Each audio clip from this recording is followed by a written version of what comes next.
Pastor and Udo. So we hear him later back in the after the meeting for questions. Now we go, John. You can now share your screen. I can share photos. Thank you so much, but I will be sharing photos since I do not have the access to share the entire screen, but I have broken the slide down into photos and I'll be sharing them one after another. I hope that's okay. Yeah, okay, for me it's okay. Okay, so my name is John Bose, and of course I am with the Skyward community, and I've been with the Skyward community now for March 2019. It's the most exciting community that you can be with. If you're joining us here for the first time and you've not heard of Skyward community, trust me, this is one of the most exciting communities you can be a part of. I'm also a social welfare officer with the Ministry of Social Development and Gender Issues. So I work a full-time job. So just in case you're thinking that you cannot do this and do something else, you're absolutely wrong. You can do this and still do your normal 9 to 5 and still be engaged fully as a supporter of this project and still be engaged with whatever it is that you already do. I'm an alumni with the Teach for Nigeria Fellowship, and I am a network marketer. So I'll be sharing the second slide of my screen. I encourage you to take notes. And I also want to tell you that tonight I'll be speaking on the future of technology. Now, wonderfully enough, technology is a part of our lives. In fact, technology is the reason why we are here. We are communicating with technology. Is that not so? Yes, of course. So technology is also something that evolves. It evolves in a cycle. And this evolution is, I think it is determined by a lot of factors, but I want today to focus on just these 3 factors. I hope you can see what is on the screen right now. It's very clear. Great. So what drives technological innovation? What makes technology to move from one cycle or one phase to the other? There are about many factors, but there are about 3 I want us to focus on. I'm going to talk about them. The first one is that there has to be a problem or a challenge that the society or the environment is facing and wants to solve that will occasion the need for a new technology that will bring about the solution to that challenge. Another thing is that there must be a demand for a solution. So if there is a challenge, but nobody wants that solution, in other words, they say when you identify a gap in the market, make sure that there is a market in that gap. So you might find a challenge, but nobody really wants the solution because they can manage to go by with their normal lives without actually having to pay for that solution. There are challenges that people can manage without necessarily needing a technological innovation to solve that problem. I'm sure you will agree with me. If you agree with me, type agree in the comment section. Now, if there is no demand for the solution to that challenge, you do not necessarily have a viable product or a viable need for technological solution. Now, another thing that drives technological innovation is policy, government regulation. And this can be in the area where if government wants to occasion a change, they might create policies that will allow favorable innovation in certain areas. Say, for example, they want development in healthcare. They can create regulations to allow innovation in that sector, maybe by giving companies that are into innovative healthcare solutions, giving them some kind of tax relief to encourage what? Innovation of technology in that particular area. Are you with me? If you're with me, type following in the comment section. Now, we have seen what drives technological innovation, yes? Let us now look at what technological innovations drive, because this is a cycle, and you cannot have one half of the cycle without the other half. You cannot have the yin without the yang. So, ladies and gentlemen, what drives technological innovation? We have looked at 3 factors. So we're going to look at 3 other factors that technological innovation will drive. Number 1 is economic growth. Write that down. Economic growth. You see, if you cast your mind back to the Industrial Revolution, this happened, and it is a very popular subject in books, in political science, in economics. The Industrial Revolution, you can see that there was a time that the world was largely agrarian. Most people were practicing an agrarian economy. You have people going to the farm to produce their crops, and then after production, they process, and then they create finished goods. They go to the market, they sell, and they get money for their effort. This was the agrarian economy. But during the agrarian economy, people amassed a lot of money. A lot of capital was amassed.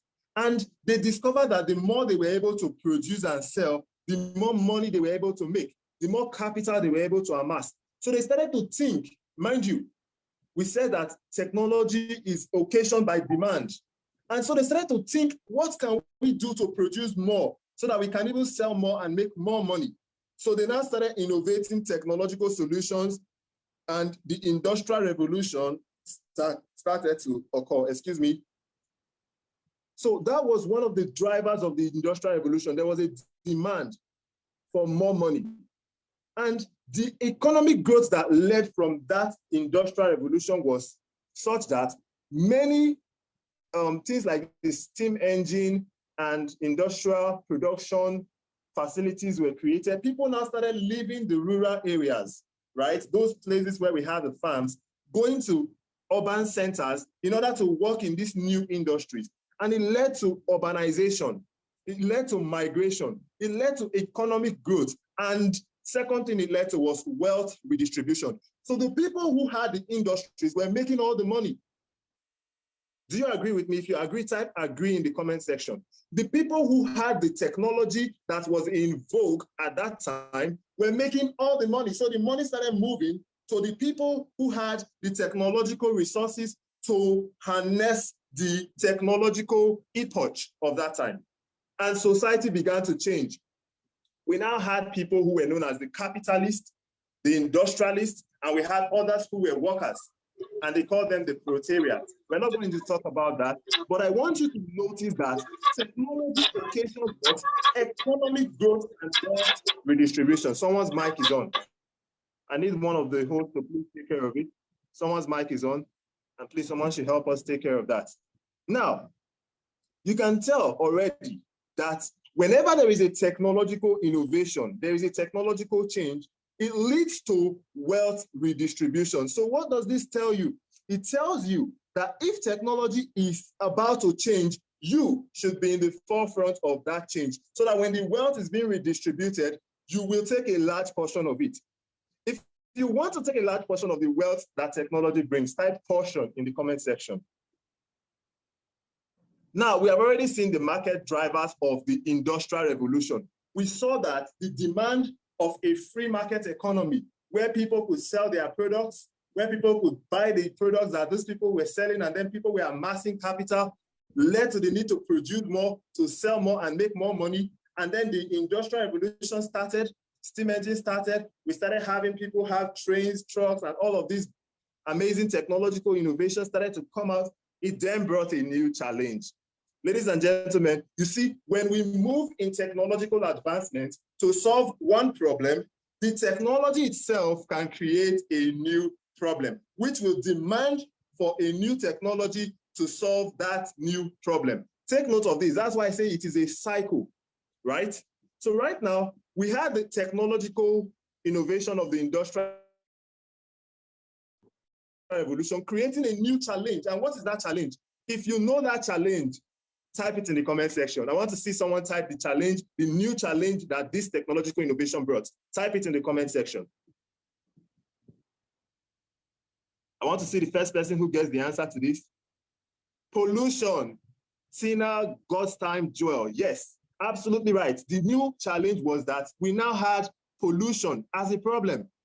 You see, because these technological innovations, these industries that were being created, they came with a lot of pollution. There was pollution in the environment. The urban centers were choked. There was a lot of problems. And because of these problems, ladies and gentlemen, because of these problems, we now needed new technological innovation to find solution to this new problem of pollution. And the world began to talk about what? Sustainability. Sustainability became important. To the extent that the United Nations created the Sustainable Development Goals, the SDGs. If you have heard about the SDGs, type SDGs in the comment section. I'm sure everybody has heard about the SDGs. We had technological innovation now going in the area of sustainability. What is sustainability? Something that you use today, right? But by using it, you do not jeopardize the possibility of future generations to also be able to develop their own innovation and their innovative capacities, because the earth is borrowed. We live only for a time in this earth. So you see a lot of people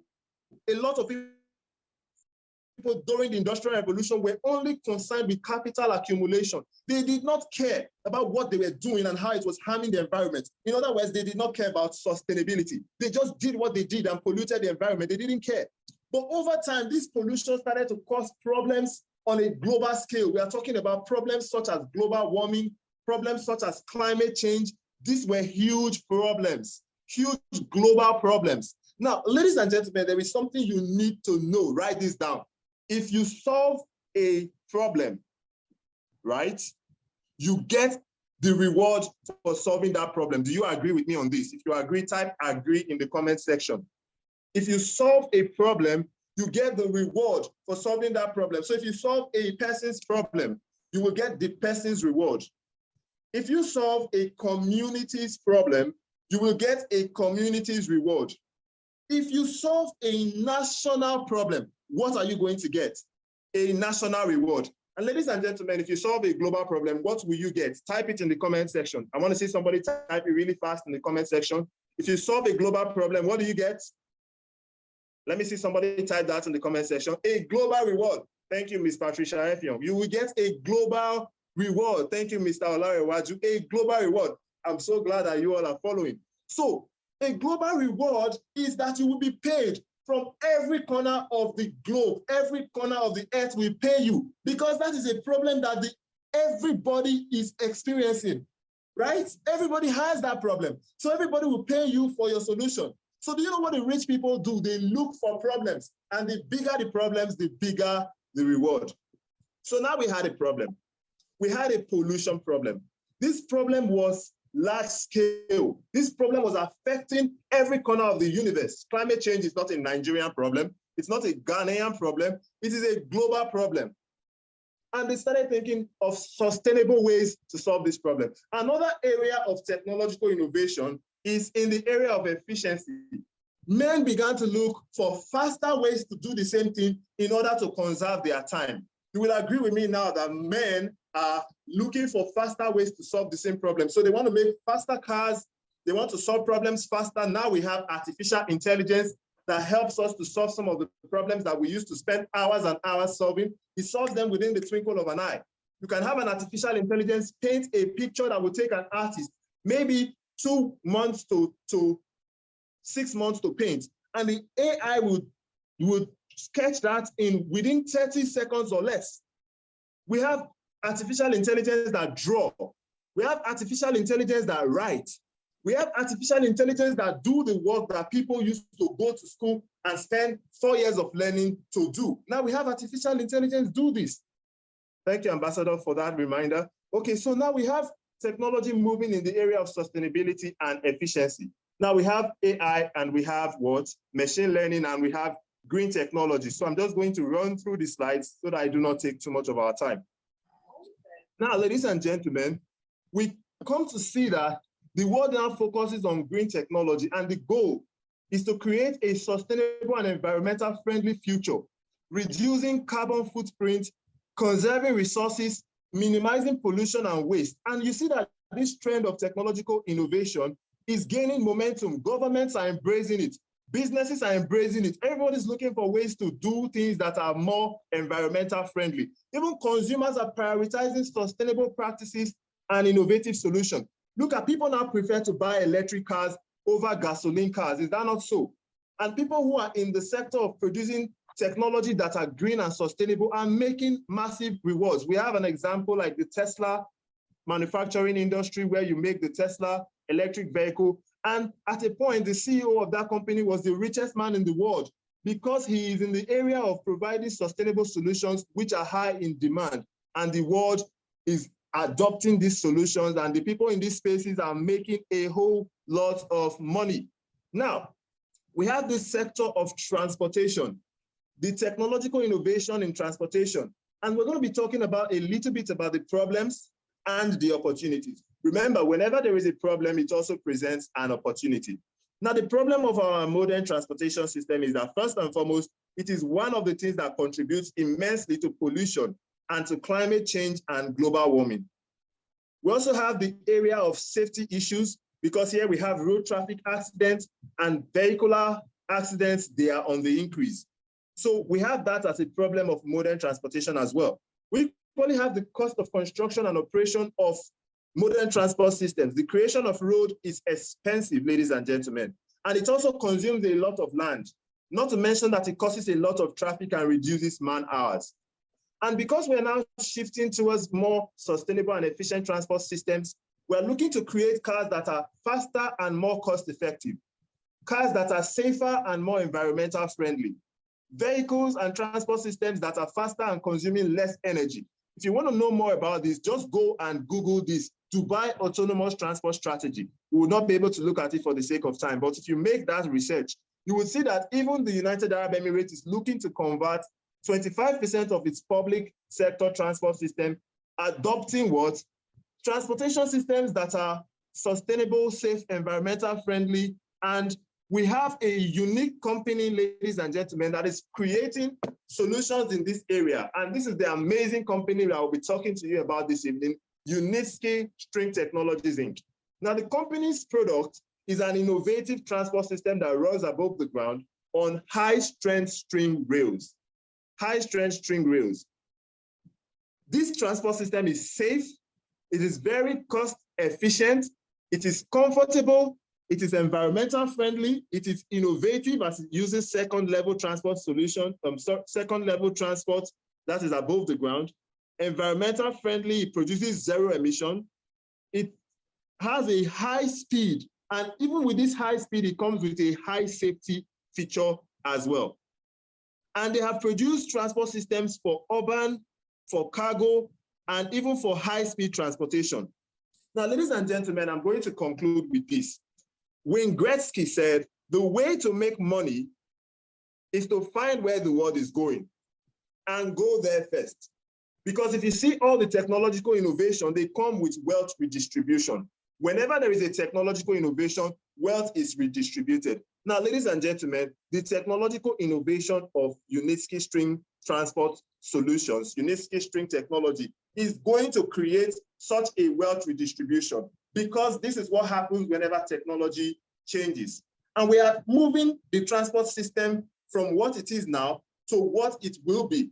We are creating, in fact, we have created the future of environmental friendly transport technology, and we invite everyone to support in the development of this eco-friendly transport system, and you too can support in its development. My colleagues now will be telling you exactly how you can do this, and I encourage you to listen, pay attention, ask questions, and do exactly what you need to become a co-owner of this amazing technology. Thank you, ladies and gentlemen. My name is John Bose.